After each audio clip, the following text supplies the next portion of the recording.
Good afternoon, everyone. My name is Caleb Cavender, and I will be doing a presentation on the ruined city of Uxmal. Now, during this presentation, I will be presenting an introduction, which shows a bit of the Mayan culture in general, as well as some little facts about Uxmal.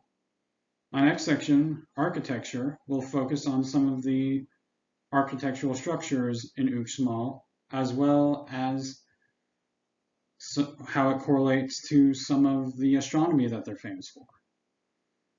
The next section, what happened, we'll be going over what happened to Uxmal, which led to their eventual fall and abandonment of the city. And finally, I'll wrap it all up in a conclusion paragraph, as well as showing my references.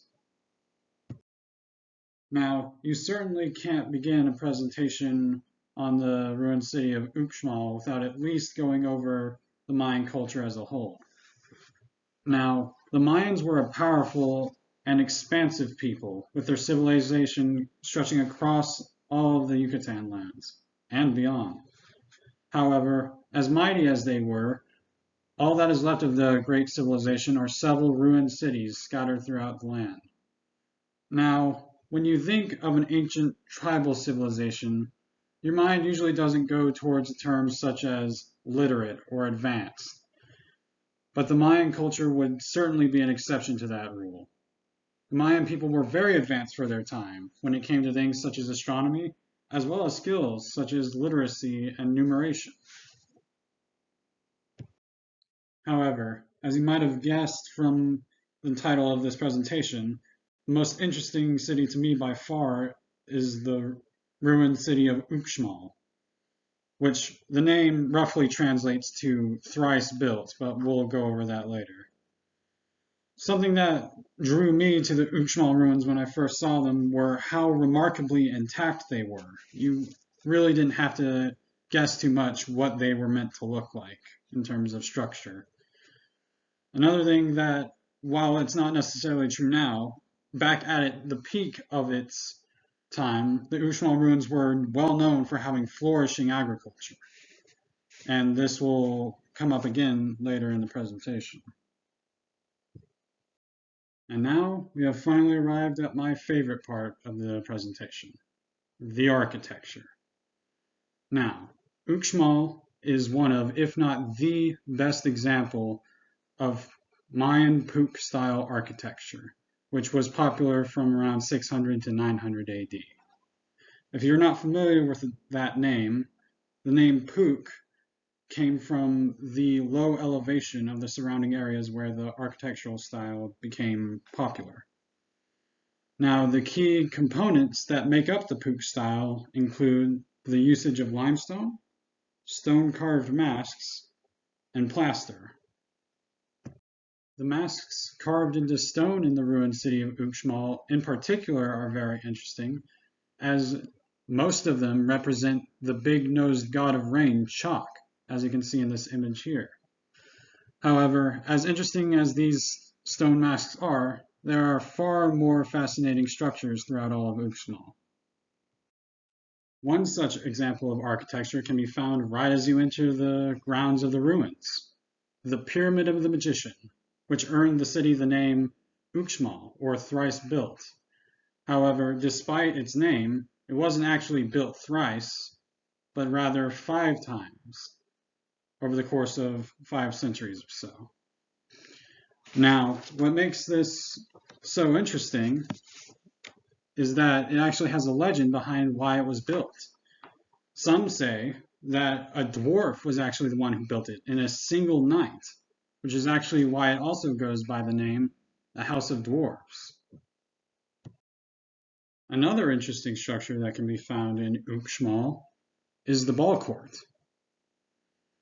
The reason for that is that ball courts, or poke to poke in the Mayan language, are not typically found in the Puuc style cities. In fact, they are so uncommon that there is only one ball court in the entire city of Uxmal. Not only that, we have something that sets this apart from other structures, is that researchers have actually been able to find the date of its construction in a calendar symbol. As it turns out, this ballpark in particular was constructed in the year 903, which oddly enough lines up pretty close with when the city started to show its decline. Not only that, you cannot find any temples or any sort of religious structures around the ball court, showing just how little importance this place had to the people living there. Now, this is the part of the presentation where I was going to talk about the possibility of there being an error in the Mayan calendar found in Uxmal.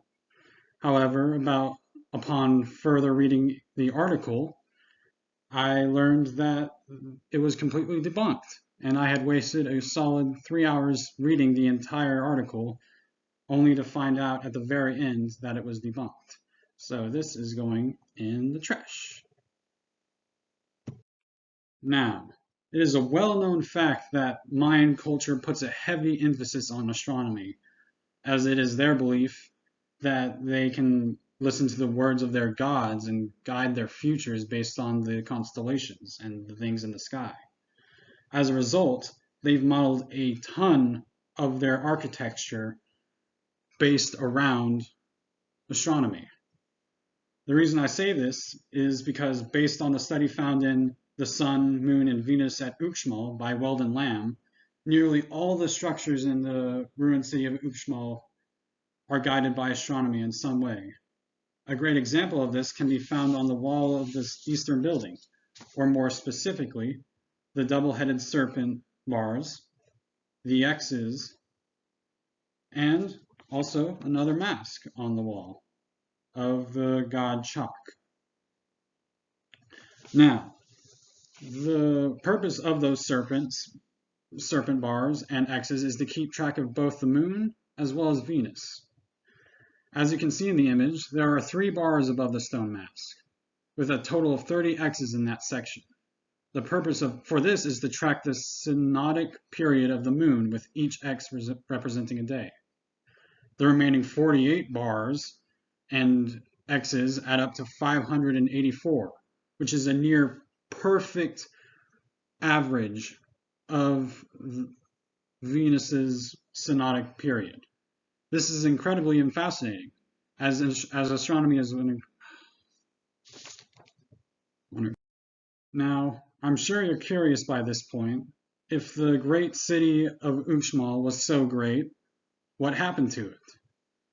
Well, what eventually brought down the great city to an end is still debated, but the general consensus among researchers is that it was brought to ruin by the same thing that destroyed most of the Mayan civilizations, namely drought.